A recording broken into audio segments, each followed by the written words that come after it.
Luego, en cuanto a síntomas del cáncer de cervix, en general la mayoría son asintomáticos. Pueden tener sangrado, sí, dolor pélvico, dispareunia o sangrado poscoital, pero en general si ya encontramos síntomas en el cáncer de cervix y es en etapas avanzadas.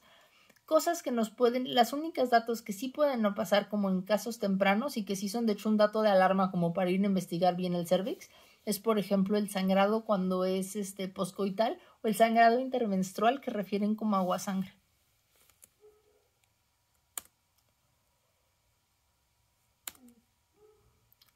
Y muy bien, acordarse que la diseminación, sí hay linfática pero es regional, sí hay hematógena pero es local, el cáncer de cervix se extiende hacia los lados, o sea, se extiende de forma local. No esperamos metástasis a distancia, esperamos metástasis locales. Entonces, ¿a dónde va a metastatizar? Pues a vejiga o a recto. La estadificación tiene que ser por estudios de extensión. O sea, la estadificación quirúrgica sería el método más exacto, pero lo cierto es que no se hace de rutina, o sea, no nos generaría ningún beneficio porque sería contraproducente al cuadro clínico de la paciente. Entonces, ¿cómo valoramos la extensión? Ya sea por la biopsia o por el cono, o sea, por análisis del cono o por estudios de imagen. También, sobre todo, para extensión ya a etapas más avanzadas por cistoscopía, laparoscopía o ultrasonido resonancia.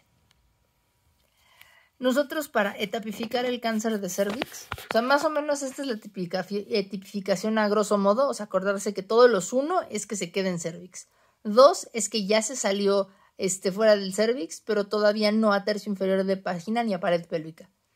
3 es que sí ya invadió tercio inferior de vagina y pared pélvica y puede llegar a infiltrar ganglios pélvicos y paraórticos. Y en general ya el 4 es que ya está diseminado fuera de la pelvis menor. Sí es importante que se aprendan la diferenciación, sobre todo entre los estadios operables, que vamos a ver que es el 1 y hasta el 2A. La diferencia entre el 1, o sea, estas subclasificaciones van a ser porque tienen implicaciones en diagnóstico. Entonces, 1A y 2 y 1B, la diferencia es más o menos 5 milímetros. Entre 1A1 y 1A2 es como lo vamos a reducir el zoom a 3 milímetros, y entre 1B1 a B3 es el 1B1 es más de 5 centímetros menos de 2 centímetros, el 1B2 es entre 2 y 4 centímetros y 1B3 más de 4 centímetros. Entre los estadios 2, la diferencia entre 2A y 2B es si involucra parametrios, pero obviamente que no se pase de 2/3 superiores de vagina. 2A1 y 2A2, la diferencia van a ser en 4 centímetros. 1A1 es menos de 4 centímetros, 2A1 menos de 4 centímetros, 2A2 más de 4 centímetros. La diferencia entre los estadios 3, 3A1, 3A, 3B y 3C tiene que ver con tercio inferior de vagina pero sin pared pélvica, y 3C es cuando ya afecta a los ganglios linfáticos pélvicos o paraórticos. Bueno, ya estadio 4 ya es muy avanzado. ¿De qué depende el tratamiento? Vamos a considerar si la paciente desea conservar la fertilidad, y si es posible dependiendo de su extensión, y en general va a ser una variación entre hacer histerectomía, hacer quimioterapia y hacer radioterapia. La elección de tratamiento es totalmente dependiente del estadio. Cuando la paciente tiene deseos reproductivos, o sea, le vamos a ofrecer nosotros oportunidades de sí hacer cirugía conservadora, sí está máximo en 1B1. Y depende de lo que le vamos a ofrecer, depende de su invasión linfovascular. Cuando está en la etapa 1A1, o sea, menos de 3 milímetros, sin invasión linfovascular, se puede nada más hacer un cono. Si está entre 1A2 y 1B1 sin invasión linfovascular, se hace un cono, y si en el cono salieron negativos, o sea, tiene estos criterios, que sea negativo, que sea de grado escamoso, que el tumor sea de menos centímetros, que la invasión sea menos de 10 milímetros, que no hay imágenes para metástasis, entonces se puede dejar el cono y nada más agregar la linfadenectomía pélvica. ¿Y esto para qué? Para ver que sea negativa. Si sale positiva, entonces se cancela la posibilidad de hacer conservadora. Si estamos en 1A1 o 1A2 con invasión linfovascular, entonces lo que se recomienda es irnos un poquito más, o sea, ser más agresivos, y se puede ofrecer la opción de hacer una traquelectomía radical. Con tradelectomía lo que se refiere es a quitar completo el cérvix y lo que lo soporta, o sea, el cérvix y los ligamentos uterosacros y cardinales. Con linfadenectomía pélvica, o se puede valorar si ofrecerle nada más el cono con márgenes negativos y hacer linfadenectomía pélvica. Esto depende mucho, o sea, se le dan las opciones a los pacientes. Y si está en 1B1 y no tiene criterios para ser conservador o tiene 1B2, entonces se hace la traquelectomía radical y la linfadenectomía pélvica, con linfadenectomía también de ganglios paraórticos. Obviamente también si sale alguno de los ganglios positivos, entonces se elimina y se tiene que pasar a hacer una histerectomía. Pero esas son las opciones de conservadoras de la reproducción. Importante, o sea, el nivel en el que muy probablemente lleguen a venir en el examen es sobre todo saber que la opción podemos darla máximo a 1B1. O sea, digo máximo a 1B2. Si nos pasamos del 1B2 ya no podemos ofrecer opciones de preservación de fertilidad. Y en estos pacientes, obviamente el embarazo es de alto riesgo, obviamente tienen riesgo de parto pretérmino, tienen que ser usualmente nacimientos prematuros y por cesárea, y una vez que nace se recomienda completar la cirugía y hacer histerectomía. A partir de aquí vamos a hablar de las histerectomías y vale mucho la pena diferenciar entre los tipos de histerectomía. Van a oír las histerectomías extrafaciales e intrafaciales. Lo cierto es que las intrafaciales ya básicamente no se practican. Si hablan de una histerectomía intrafacial, es lo mismo que una histerectomía subtotal, y usualmente a lo que se van a referir es que se conserva el cérvix. O sea, se quita el útero, pero se conserva el cérvix. Excepto en casos muy, muy, muy aislados en que haya como diferencia, o sea, mucha dificultad para resecar el cérvix, por adherencias previas o endometriosis o algo similar.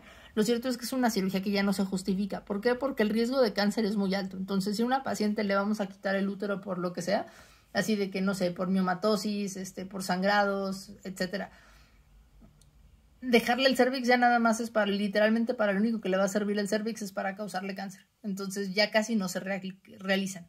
Todo el resto de las cirugías se van a considerar extrafaciales.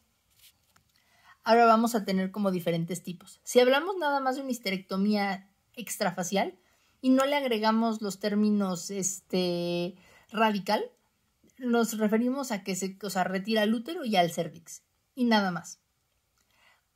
Cuando hablamos de una histerectomía radical modificada, lo que queremos decir es que la ampliamos un poquito más y ligamos los vasos así de las uterinas como donde cruzan por el uretero y nos quitamos la mitad de los ligamentos, o sea, la mitad del uterosacro, la mitad del cardinal, y quitamos el tercio superior de vagina también. Cuando hacemos una extrafacial solita, pues quitamos nada más el cérvix, o sea, conservamos tercio superior de vagina.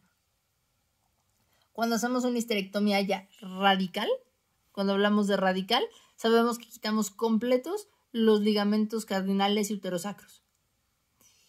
Y dentro de las radicales tenemos las clases 3, 4 y 5. Lo que le agregamos en la clase 4 es que disecamos también el uretero y la arteria vesical superior y cortamos hasta 3/4 de la vagina. Y la clase 5, que es la radical más radical, es cuando ya necesitamos resecar adicionalmente a partes de vejiga o ureteros distales. En general, ya sin hablar de conservación de la fertilidad, el tratamiento solamente podemos hacer cono cuando está en 1-1 sin invasión linfovascular.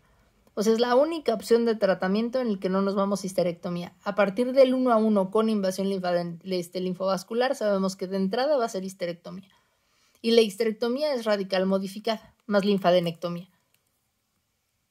Después, para 1A2 y 1B1, igual histerectomía radical modificada, más linfadenectomía pélvica. A partir de 1B2, hacemos una histerectomía radical, o sea, ya no la modificada, la radical, la clase 3, con linfadenectomía. Y además agregamos quimio-radio. Entonces es importante más o menos que sepan dividir entre estos primeros estadios para que sepan que, o sea, la diferencia importante es que 1-1 puede ser cono si no hay invasión linfovascular, 1A2 y 1B2 es histerectomía con linfadenectomía, después de 1B2 es lo mismo pero le agregamos quimio-radio y a partir del límite es 2A2. Después de 2A2 ya no podemos operar. A partir de 2A2, entonces empezamos solamente con quimio y radio.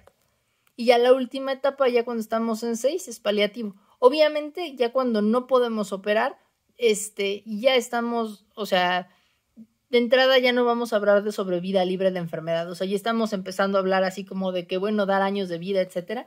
Entonces, el pronóstico a partir de 2A2 baja de forma muy, muy importante. 2A2, si nos regresamos más o menos a transpolarlo en la clínica, es cuando tenemos un cáncer mayor de 4 centímetros. Entonces, como que ese es nuestro límite para operar, los 4 centímetros.